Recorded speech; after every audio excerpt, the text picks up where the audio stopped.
So here we are again. Tejas की video में जितना एक्सपेक्ट कर रहा था उससे ज़्यादा मुझे नेगेटिव कमेंट्स का सामना करना पड़ा, बट मुझे बहुत खुशी है कि बहुत से इंडियंस ने मेरी इस वीडियो की अप्रोच को सराहा और मुझे बहुत से मैसेज मिले स्पेशली इंडियंस की तरफ say that this was the best review of Tejas so far. But still mostly मुझे नेगेटिव कमेंट्स का सामना रहा, जिसमें मेनली मुझे झूठा कहा गया और ये भी कहा गया कि मेरी सोर्सेज गलत हैं या इनकम्प्लीट हैं वगैरह वगैरह। पहले तो मैं ये बात क्लियर कर दूं कि मैंने जितना तेजस के बारे में पढ़ा वो अच्छा ही था and overall I must say कि इट्स अ गुड जेट अगर आप 1989 को कंसीडर करें। लेकिन वक्त ने इस जेट पर बहुत बुरा असर किया है क्योंकि ये इतने लेट हैं कि दुनिया के जेट्स इनसे बहुत आगे हैं। इसका मतलब ये नहीं कि तेजस खराब है, नो नॉट एट ऑल। मैंने कहा कि लेट है। Let me give you an example. India आज के दौर में अगर पेंटियम 4 के कंप्यूटर्स बनाएगा तो नॉर्मल सी ही बात है कि लोग उसको रिजेक्ट करेंगे, लेकिन मैंने नोटिस किया कि इंडिया को ये बात समझ आ रही है और वो इस पर काम भी कर रहे हैं। हमें ये एफर्ट्स मार्क 1 एंड मार्क 2 में नजर आ रही है और यहाँ सवाल आता है कि मैंने मार्क 1 और मार्क 2 को अपनी वीडियो में क्यों डिस्कस नहीं किया। इसलिए कि इस पर ट्रस्टेड डाटा बहुत ही कम है। कोरा पर तो इसकी मालूमात भरी पड़ी हुई है लेकिन वो ट्रस्टेड नहीं है। एंड मैंने टाइम्स ऑफ इंडिया में बहुत सारी सर्चेस करी लेकिन मुझे मोस्टली जगह पर यही मिला कि this information is likely to happen और this information is as per the rumours. So एक कंफर्म सिचुएशन मुझे नजर नहीं आई। तो सबसे बेहतरीन सोर्स मुझे तेजस की ऑफिशियल वेबसाइट tejas.gov.in मिली।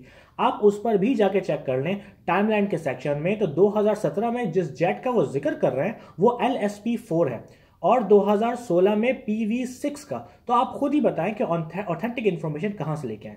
JF-17 की वीडियो में स्पेशली मुझे JF-17 का ऑफिशियल ब्रोशोर मिला जिससे मैंने पॉइंट्स इकट्ठा किए एंड ब्लॉक 3 के बारे में भी मैंने कुछ खास कंटेंट नहीं मिला। Same is happening with Tejas, no authentic information and mostly speculations.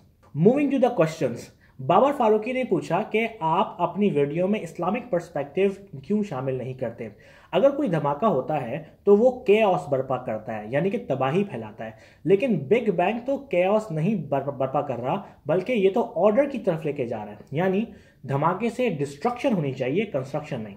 Number 1 के मैं इस्लामिक पर्सपेक्टिव को शामिल जानबूझकर नहीं करता क्योंकि ये मेरा काम नहीं है। बेहतर है कि किसी अच्छे मौलाना से रुजू किया जाए जो इस मामले में इल्म रखता हो। मुझे तो कोई खास इल्म नहीं है रिलीजन के हवाले से कि मैं अपनी राय कायम कर सकूं किसी दूसरे शख्स के लिए। अबाउट सेकंड पॉइंट, कैओस की बात की जाए तो डिस्ट्रक्शन तो हो ही रही है। पहले तो ये समझें कि बिग बैंग का मामला सामने कैसे आया। जब साइंटिस्ट ने देखा कि दुनिया एक्सपैंड हो रही है तो किसी साइंसदान ने सोचा कि अगर ये एक्सपैंड हो रही है तो क्या मैं ये देख सकता हूं कि इसने एक्सपेंशन कहां से शुरू किया। उसने कैलकुलेशंस की और बताया कि जरूर एक धमाका हुआ होगा जिससे ये सब कुछ हुआ। लॉरेंस क्राउस ने इसको बहुत अच्छे से एक्सप्लेन किया है अपने लेक्चर्स में कि नथिंग इज अनस्टेबल। वो हमेशा boiling bubbling brew of virtual particles बनाता रहता है और अगर आप बहुत देर तक इंतजार करेंगे तो हमारी यूनिवर्स भी इस तरीके से वजूद में आ सकती है।